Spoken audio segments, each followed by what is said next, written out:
Hey guys, today I'm going to be talking about apostrophes. Apostrophes are used to show the possession of something. For example, this sentence, these are Kathy's colorful pens.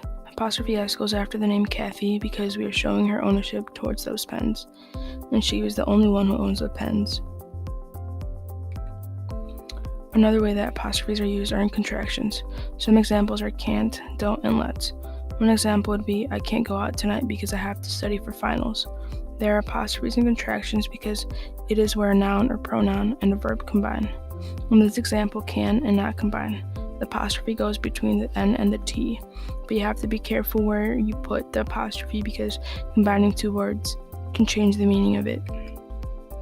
When two people or things own the same thing, then the apostrophe goes in the last one listed. So for example, Susie and Bobby's favorite food is pasta. Apostrophe S goes on Bobby's name because he is the last person or object listed. But there is another exception. If two different people or objects own two different things, then they both get apostrophes.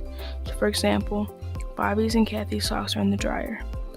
Both Bobby and Kathy get apostrophes because they own two different types of socks. Lastly, here's a chart that helps to know when there's an apostrophe. So if the person or object is singular and it doesn't end in S, so for example the name Emily, then Emily would get an apostrophe S. But if you move alongside the chart, and if the person or object is singular and ends in S, then for example Chris would get an apostrophe S.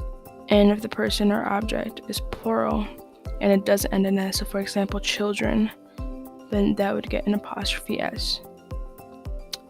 And also, if the person or object is plural and it ends in an S, so for example parents, then parents would just get an apostrophe.